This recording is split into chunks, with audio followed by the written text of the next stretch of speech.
Today we've come to Rotunda Boxing Gym, which is in Kirkdale, Liverpool. And the reason we're here is when I first got diagnosed with testicular cancer in 2003, after I finished with treatment, I wanted to make myself feel a bit alive and, you know, a little bit of a challenge. So I had a little spar with Paul Smith, who is a very well-known boxer. And it was a great experience, and also raised awareness of life after testicular cancer. Like, you can go and do stuff. You know, you can go out and have a few adventures, and you can feel good about yourself.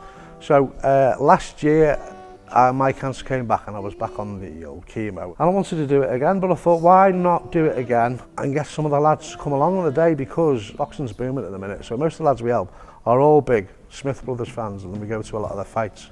I said, look, Smith, can you bring yourself and Callum along and have a little spar with some of the recent survivors, and you know, let's give them a good day, make them feel good about yourself. So that's the reason we're here today, is to have a good day out as a survivor, get the lads here.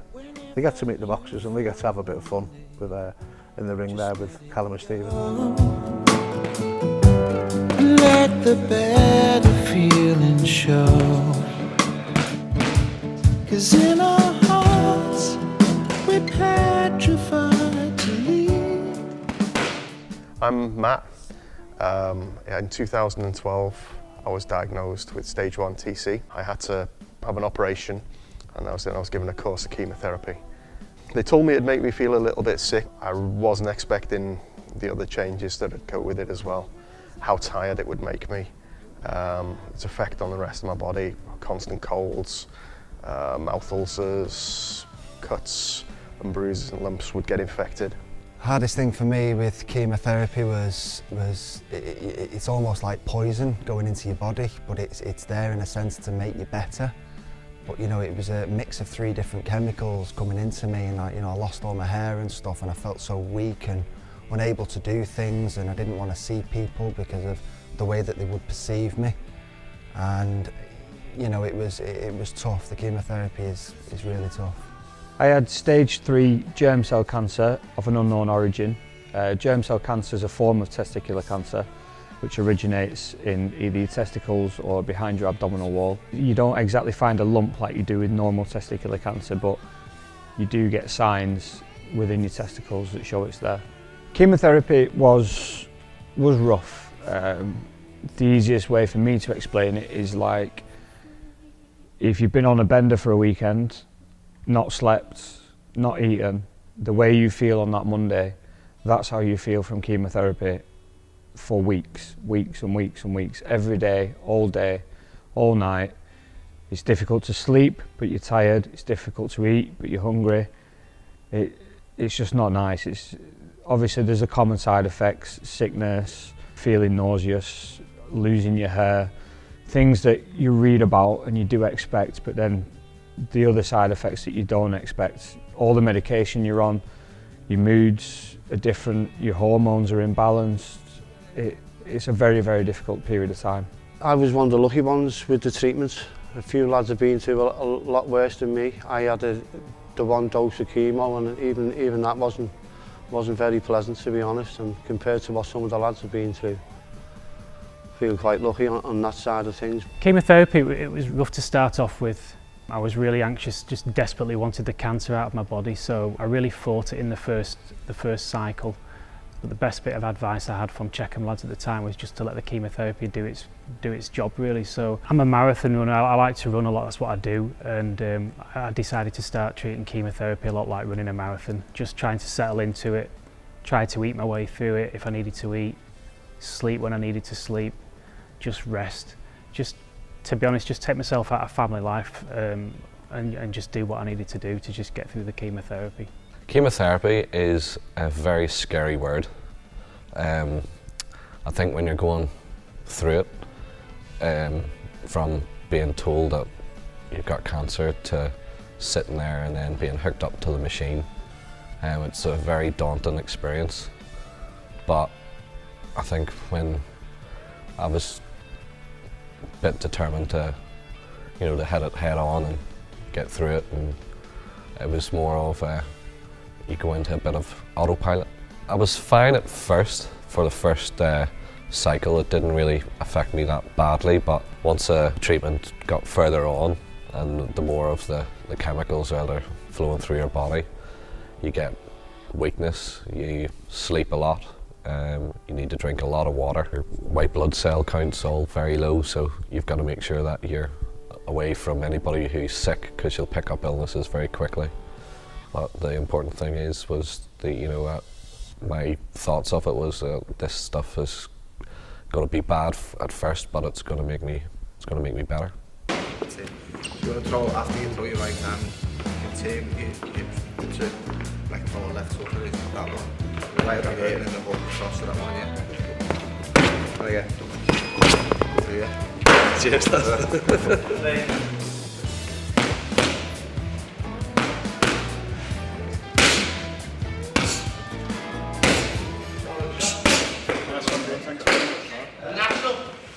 When I was first told I had cancer, I knew I was quite ill. There'd been quite a long period of time, maybe 2 to 3 months, where I'd been really poorly and I knew something was seriously wrong. They were unsure what type of cancer I had, so I spent a week in hospital knowing I had cancer, not knowing what type of cancer I had, and that was horrific. It was terrifying, because obviously you think, am I going to die? You know, what type of cancer do I have? Whereabouts in my body is it? So it was a confusing time. I remember being in the doctors and the doctor just said, you know, I believe you've got cancer. And I didn't believe him at the start, and it was only when I got back to my car outside the doctors that I just broke down in tears and just really didn't know where to go. I felt like my world was just caving in around me. Mortified, to be honest, mortified. Just hearing the word cancer. I fell apart for a few days, thinking I'm not going to survive. Death, life, worry. My kids and my family more than anything. That was the main worry. My greatest fear was dying. You know, the fact that I hadn't had children then, and you know, something that I always wanted was children. And you know, how my parents would cope with it, and my girlfriend and stuff, and you know, just like life goals that I had for the future and stuff, that I was frightened that I wouldn't get to fulfill them.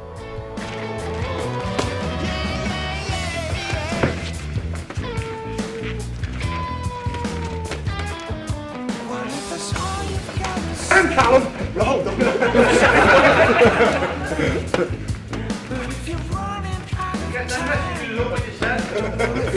Leave that phone away.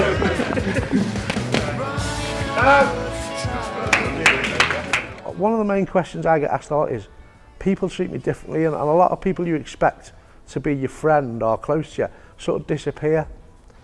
Now, I want you to think about it this way. Before you got diagnosed with testicular cancer, you'd probably want to avoid someone with cancer because it's a terrifying thing. The word cancer is a terrifying thing. So it's probably not they don't love you or they don't worry about you. A lot of it is they don't know what to say. I think people did become a bit distant. I think, you know, when you associate cancer, you know, people who haven't been through it don't understand, and they don't know what to say, whether they're going to say the right thing, the wrong thing. You know, people are a bit subdued and take a step back and stuff, and almost say, you know, I'm here if you need me, because they don't really know what else to say. A lot of people are more sincere, I found out. A lot of people didn't speak to. I spoke to more people after getting cancer, and yeah, it's a strange feeling. The after cancer, strange. My family and friends were great when they found out that I had cancer. The ones closest to me just treated me, you know, they were anxious. They were, I think, behind the scenes, very emotional about what was happening to me. They didn't show it to my face, but they were emotional. I had a couple of friends who I've kind of lost touch with since, and I just think that they just found it difficult to know what to say, really, just as I did to people before I had cancer. I had a friend who I never heard from again. A lot of my other friends rallied round, my family rallied round, and were there for me when I needed them, and still are. Some people did treat me a little bit differently.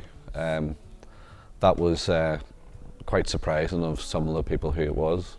But then, you know, there's quite a lot of people who are your best friends, just, you know, treat me the exact same. I don't want any sympathy. Just if I'm in the pub with my mates and having a couple of beers, I don't want them to talk to me or treat me in any different way than they did beforehand, and they don't. I still think I'm an Egypt. We're petrified to leave. Simple life, and everything's for free. And if you want, To be honest, the first year I found of going into remission after testicular cancer was okay. The first month was absolutely, I was on cloud nine. We all were in my family, just knowing that we weren't having to live with the weekly visits to hospital, and I wasn't going to have to go through the process of having chemotherapy. And the first year continued like that. It was kind of a feeling of I've got my life back, and actually, life is worth living, and you appreciate the small things. It was kind of beyond the first year that things started to get tough for me. When you do start thinking back and reflecting and thinking why did that happen, and actually whether it's important why it happened to you, really. After treatment, I mean, life was really tough. I was starting to get physically better, but the emotional and the mental side of things, it really was a hard thing to battle. I had to do a couple of rounds of counselling and stuff, just to, because you think to yourself, why me? What did I do to deserve this? I'm just a normal lad that goes about his life. And I didn't think I deserved it, but life after cancer is really, really tough. But it's a completely new lease of life having a baby. My daughter's called Alyssa, she's 5 weeks old now, and it was something, as I said earlier, that it's something that I really wanted in life, was to start my own family. And Alyssa is here now, which is great for me and my partner. It's going back to when I seen the consultant at Liverpool Women's Hospital. He said that he really didn't think that I'd be able to have children, and that my only chance would probably be IVF, which for me was devastating news. And to go on to produce a beautiful little baby naturally is just the icing on the cake for me. After the treatment, the first few months I found really hard, and then I got to grips with life after cancer, after having testicular cancer. I got to grips and got myself sorted. Somebody who's just been diagnosed, if they've come onto our forum at checkemlads, is to try and stay calm, although that's really hard, and to deal with the problem when we've got it, and we'll see what stage it is, and we can help somebody to tell them what course of action needs to be taken, whether it's one dose of chemotherapy, whether it's a lengthy stay in hospital, and just try and keep your head above water, stick with it, and you'll see it through to the end, and you'll be good to go. If I was to speak directly to someone that had been diagnosed with germ cell cancer, I would tell them to remain positive, be strong mentally, and inform the family and friends of what's happening and what's going on. If you need to seek advice about what is going to happen, there are people out there like checkemlads that will help and give you advice of the things to come. Cancer is more treatable now than it ever has been. Testicular cancer is more treatable than it ever has been, along with germ cell cancer. So be positive. You have to fight, you have to go through the negatives to get the positive. Talk to the other survivors. Don't worry about it. They've heard it all before, so talk to them. The best tip is to actually just talk about it, be open, just let people know what's going on. I never shied away from telling anybody that I was going through testicular cancer or that I've had testicular cancer. Chin up, stay strong, don't fail yourself, don't fail your family, don't give in, keep fighting, be strong as best you can, and you've got to just be yourself and just try and get through it. I'd give him a hug. Give him a hug, say, you'll be all right. There's people out there there's charities like checkemlads, who I'm here with today, that will take you in, go through different stories, be in contact with other people going through the exact same as yourself, and that there's real big help. Any advice to anybody who's just been diagnosed, or somebody who's had it twice, is get into our forum, right? Don't read Google. We've got a lot of people in our support forum who can answer your questions. Most of us have been there. Some of us have been there twice. Some of us know a lot. So don't be afraid to ask the questions. There's no such thing as a stupid question, right? Nobody's going to laugh at you. It is a terrifying experience for everybody. I've heard it all before. Every question I've heard, and I've got most of the answers for. So get in touch. But mostly, like I said, I'd like to thank everyone today who came along. I hope they've had a good day. And after Cancer Lads, you can do something stupid like this. Go and do it. Take up skydiving. You know, go and play footy or golf again like you never used to. Take up a hobby, right? Get stuck into life, right? Because life's there to enjoy, and you only get one go. 'Cause in our hearts we're petrified to lead a simple life where everything's for free. And if you're looking out from another sea,